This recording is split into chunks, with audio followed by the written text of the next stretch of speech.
I have the most delicious veggie burger for you that is going to guaranteed stay together when you're eating it. It's delicious. It's a great source of whole grain. We're using bulgur here. Also a rich source of plant-based protein. Let's get started. So fun. I have my pan on high. I'm gonna add half a cup of water. To that, 10 ounces of baby spinach. In we go. So I'll give this a cover and we'll set this to the side. So while that's steaming along, I'm just gonna finish with chopping of my shiitake mushrooms. We're shooting for about a cup, that's about 3.5 ounces, and take the stems off. You can either compost them or save them for a vegetable stock, and then just sort of finely chop them. Now, the key to a vegetable burger that holds together is a binder, which we have egg. We also have bulgur wheat, which really helps hold everything together. But also you need to make sure that all of the vegetables in your burger are finely chopped. So about like this. You can also throw in quartered shiitake caps into a food processor and just pulse for a few times. I can smell that spinach. See what's happening? Ooh, looks good. Happens fast, happens fast. 10 ounces is pretty convenient because that's usually the size of the container of the little baby varieties that you find in the supermarkets. Okay, that looks great.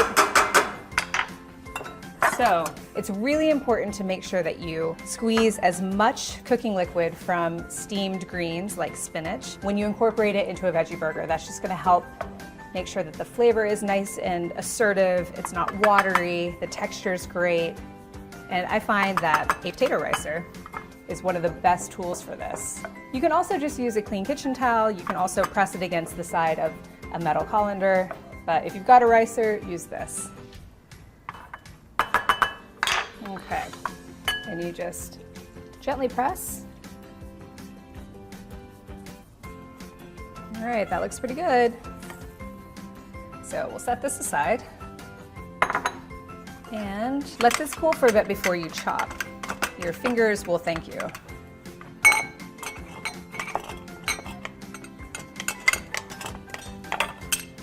So, reheat the pan to about medium-high, and to this add 3 tablespoons of olive oil. We've got a lot of vegetables to cook here, so you definitely want to make sure you have plenty of oil. All right, so let's start with our mushrooms. Again, this is about a cup of finely diced shiitakes. You can also use cremini if you want. I love the shiitakes. I think they have a really nice flavor.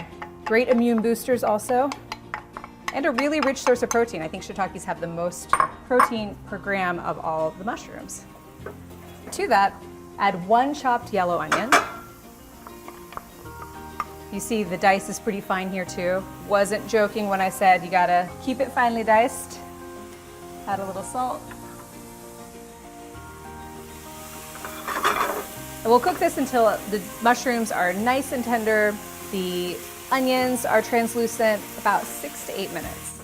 Mushrooms and onions are looking great. Mushrooms have a little bit of color on them. It smells fantastic in here. So to that, add 2 cloves of minced garlic. And since I'm on a pretty high heat here, I'm on medium-high, I wanted to save the garlic towards the end so that it doesn't get too toasty. We're just gonna cook it for about a minute. All right, so while that's cooking, I'm going to chop up some fresh cilantro. This adds a really nice, bright flavor. I started with 1 cup of packed leaves.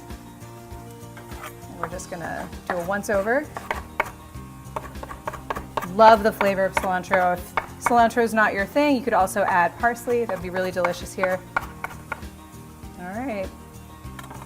This is smelling good. All right, to that, add 1 can of pinto beans. I've just drained these and rinsed them. This smells so great. Add a little bit of pepper. And let's transfer this to a large bowl.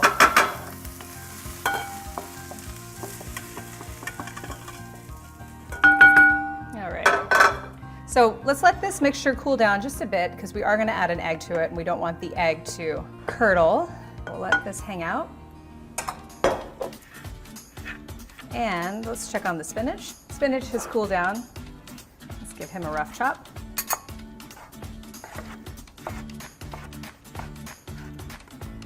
Let's add it to the bowl. I mean, this already looks so wonderful. I just want to grab a spoon and dive right in. To that, we'll add the cilantro. And 2 teaspoons of fresh lime. This also just kind of wakes up all the flavors in there.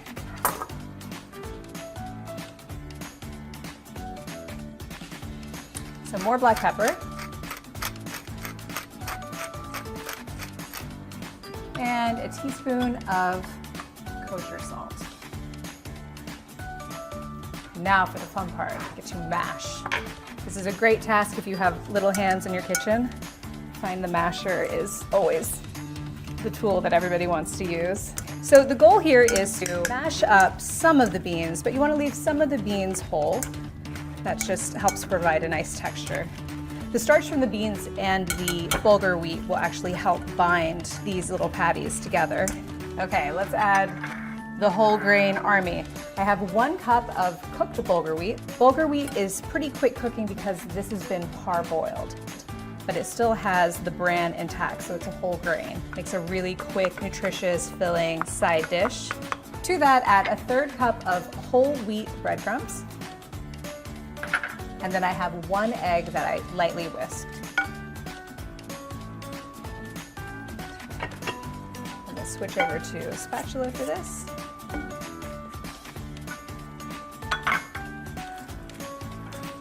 So stir this mixture until it's nicely combined. Should look nice and vibrant and green. Gorgeous, gorgeous. All right, this looks wonderful. So cover this with plastic and let this mixture hang out in the fridge for about 30 minutes or so. That's gonna make it easier to form patties. Waiting time is over. It's been half an hour. Enough time to let this mixture sort of set a little bit. So to form the patties, I like to use a 1/2 cup dry measure. This just helps ensure that you're getting a nice even patty. So this makes 6. I think I'm just gonna form 3 for the time being. 2, 3.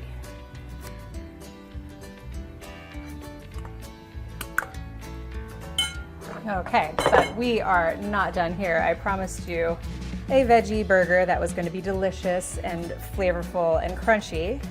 So we're going to go the extra mile and crust it with some cooked bulgur wheat. Just lightly press it into 1/2 cup of cooked bulgur. And this is going to form a really, really nice, satisfying crust.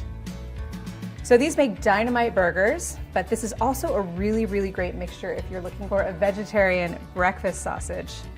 Just form them a little bit smaller, but this guy plays great with eggs.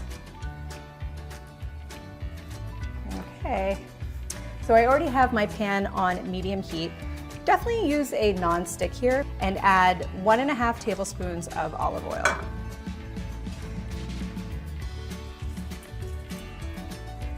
Add the patties, and we are not going to disrupt them for 8 minutes. We want to create a really, really nice golden brown, crispy sear.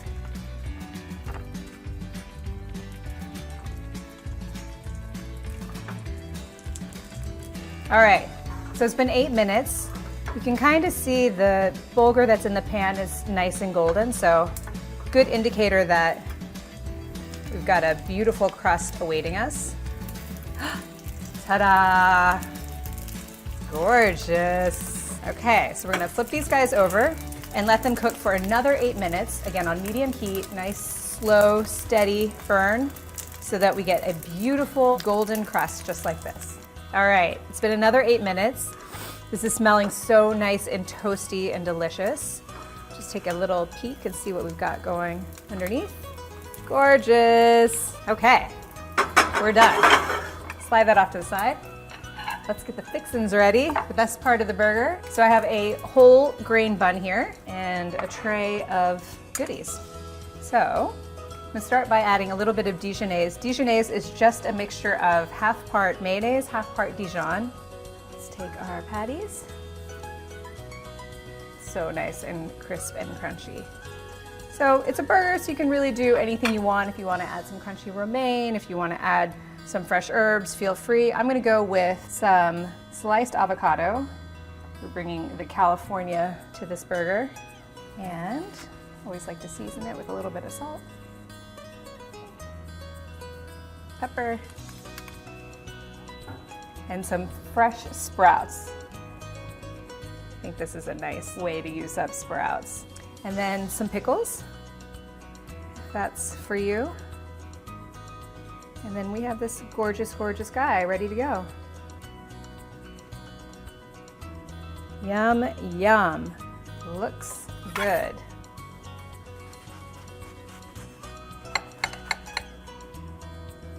All right, let's give it a little try. Yum, that looks good.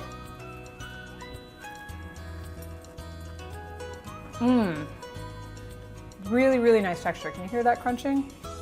That's that toasted bulgur.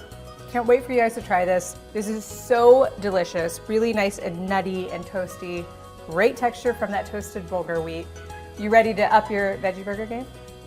Want more healthy recipes like this? Don't forget to like and subscribe.